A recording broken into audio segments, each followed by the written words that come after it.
brothers and sisters, friends. It was my pleasure at the beginning of this liturgy to announce these words. You weren't here yet. It was about, 6:30. As a sheep is led to slaughter, or a blameless lamb before his shearers is dumb, he opened not his mouth. In his humiliation, his judgment was taken away. Who shall declare his generation? For his life is taken up from the earth. Sacrificed is the Lamb of God who takes away the sins of the world, for the life of the world and its salvation. These prayers are performed over the large loaf of bread that is sealed with the very name, Jesus Christ conquers.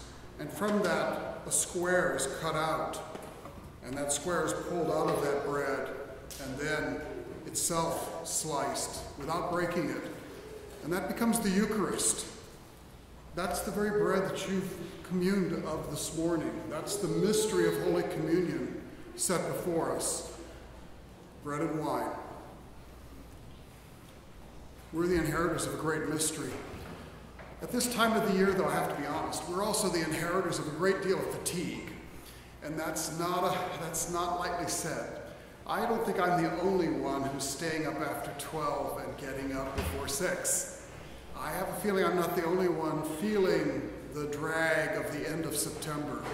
If you're a student, you're starting to feel your tests. If you're a college student, you're preparing for midterms.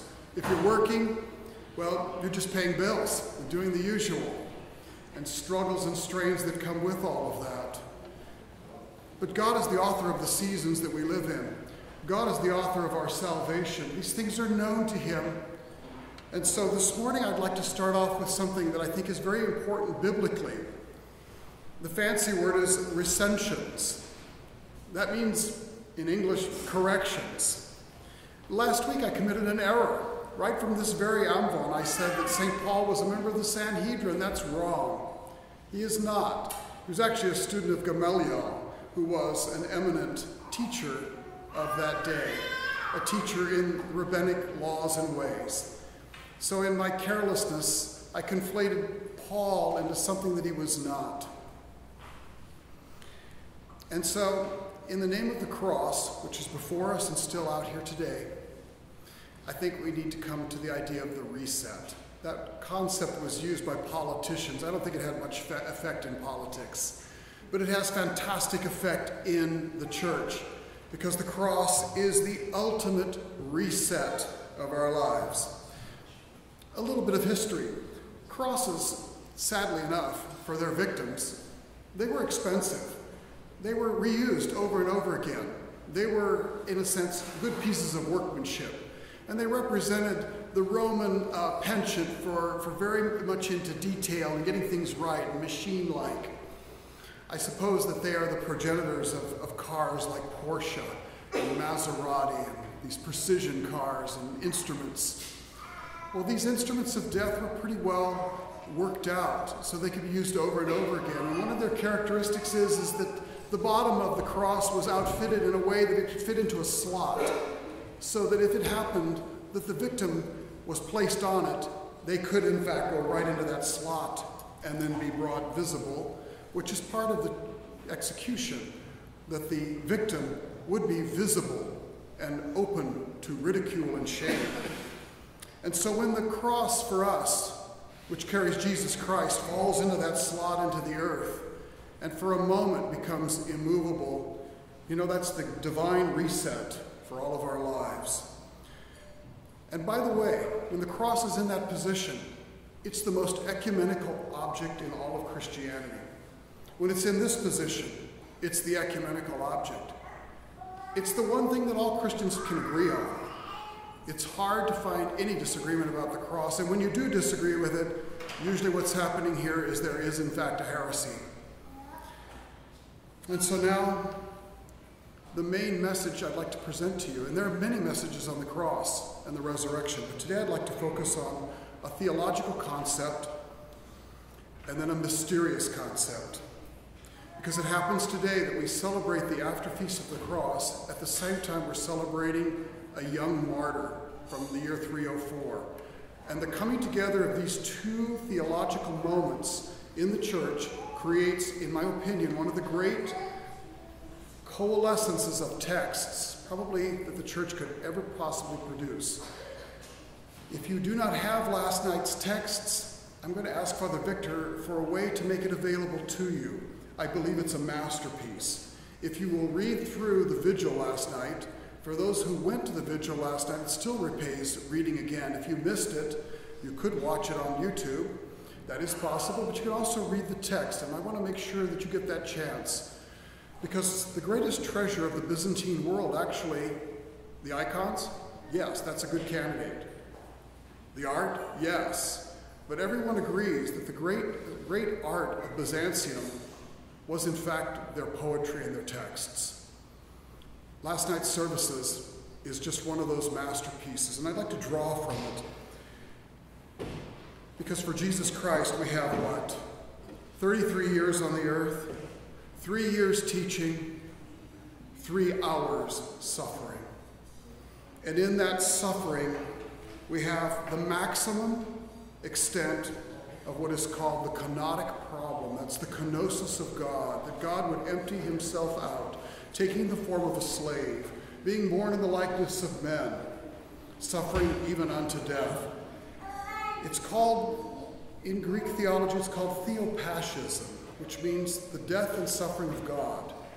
And this is a mystery, that the living God for us, in the form of Jesus Christ, in the divine flesh, the God-man, God actually can suffer and yet still be God. And that's a unique doctrine. And I'd like to make it clear for us this morning, God willing, why this is so important for us. First of all, number one, it's absolutely the central teaching of our faith, that God would suffer for us, die for us. And part two, rise from the dead for us. And part three, we will be risen in that resurrection ourselves. That's absolutely central to Christianity. I'd like to bear with you, though, and if you would bear with me, actually, a couple of lines from last night. One of the lines that was chanted last night speaks about an unbearable tension in creation. That creation at the moment of Christ's death on the cross is in fear, about to be severed from the Creator, about to be cut loose and to wander forever. It would be like the earth being somehow separated from the sun. It would be as if the sun suddenly decided to, if we could survive it, implode and be no more. And then what would happen to the earth? Suddenly, darkness. Then what? Gravitational drift. And I shudder to think what would happen after that. The text captures that idea, except it's not the sun that's going out. It's the threat of the Creator going away from creation. The text last night reads, creation, beholding God crucified in the flesh, melted away in fear. Yet it was held firmly together by the sustaining hand of him who was crucified for our sake. Again, this little gem is nestled amongst a whole crown of poetic gems last night. The concept that God could suffer for us, that creation could be in danger of collapsing and breaking apart at its very essence, and yet it holds together. Why? Because even in death and dying, Jesus Christ, as Creator, as Logos, can maintain creation for us. How about another concept that's in the text? The fact that the cross is not a sudden invention. It is, in fact, a piece of providence. That God actually has to prepare this over the course of thousands of years. And last night, our heritage brings this out clearly. What are the forerunners of the cross? Well, number one is Moses. What does Moses do in the wilderness? He strikes a rock with his rod. From that rock gushes out water. Jesus Christ on the cross is struck by a lance, and out flushes blood and water. What was happening in the desert? The Israelites were grumbling. They wanted more food. They They wanted food, period. They were thirsty. And so that moment of striking that rock and the making of that spring is a prefigurement of the cross. How about another one? Snakes came upon Israel in the desert, apparently poisonous. People died, and they cried out to God to be lifted up. These stories, by the way, you can find them in Deuteronomy. And the story is very clear. Moses will then fashion out of bronze serpents going this way and this way, like that. And he ordered the people to walk by and look upon those serpents, the brass or bronze serpents. And the historian is told to us that they are healed, a prefigurement of the cross. And then all the more, because the cross is not a cross unless it has the divine flesh on it. When the Israelites were warring against Amalek, and Amalek, by the way, can mean two things. It can mean a people, it can mean a place, and if it means a people, these are actually the children of Esau. And in a great battle, it says that Aaron and Hur supported Moses on his arms. He's an old man. And they stand him up with his staff and open his arms. And there's a lot of artwork on this. I checked last night. I was surprised how many drawings, old drawings. And they're trying to get his arms up. Some drawings feature him this way. But typologically, it has to be actually this way.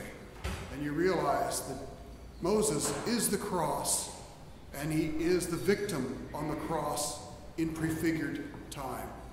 The Israelites are successful in battle. They vanquish Amalek. And then finally, David, in Psalm 110, says,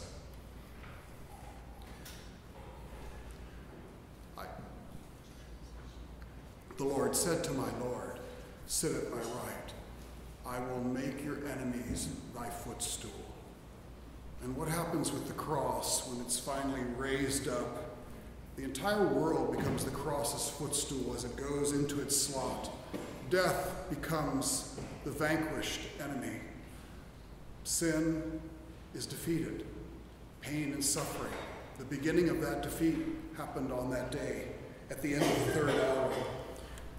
May I share with you another mysterious thing in these texts? And again, I hope you will look at them, and I hope I'm successful to get them on our website for you, or somehow emailed to you in a listserv. Because we celebrate a martyr today, Euphemia.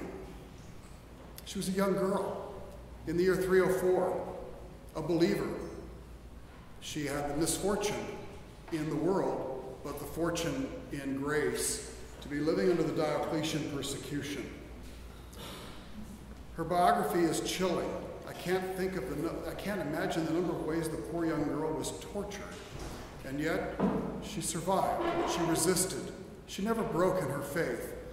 And in the texts, here comes one of the most mysterious things theologically. The text last night speak of her as Christ's bride. They speak of her death as a nuptial event, that in her purity and in her faith and in her witness, she actually comes onto the cross and becomes one with it in the texts.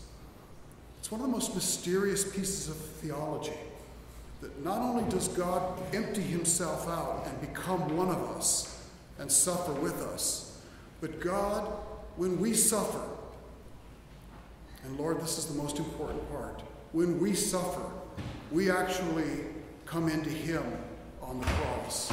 When we suffer and endure, we actually come into his flesh. And so the poet, and in this case Byzantine poets, took the liberty to speak of the martyr as the bride of Christ.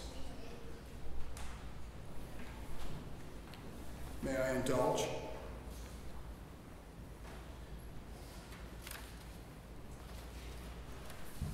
And read one to you. It's from Vespers. Having adorned thy soul with the beauties of virginity and the blood of martyrdom, O glorious martyr, thou wast betrothed to the Creator, who hath truly preserved thee incorrupt for all ages, and for this thou joinest chorus with chorus of archangels and angels, the apostles, the prophets, the martyrs, O most praised one.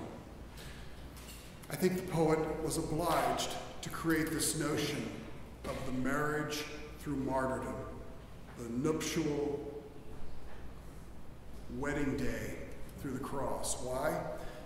Because in the resurrection and in the glory that is promised to us, which is the glory of heaven, we are in fact truly God's, not only God's work, we are God's children. We are God's friends. And in its ultimate condition, we are actually spousal to God. That he would love us in the most intimate way possible we know on earth. That is to say, in the beginning of children. Because in fact, we are begotten children through baptism of God. Once again, the treasures of the church, although we're surrounded by icons, the treasures of the church are verbal. But we already know that because the Word became flesh and dwelt among us for life and salvation. God have mercy. The blessings of the Lord be upon you through his grace and love towards mankind, always, now, and ever, and unto the ages of ages. Amen. Glory to thee, O Christ, our God, and glory be to thee. Glory to the Father, and to the Son, and to the Holy Spirit, both now and ever, and unto the ages of ages. Amen. Lord have mercy, Lord have mercy, Lord have mercy.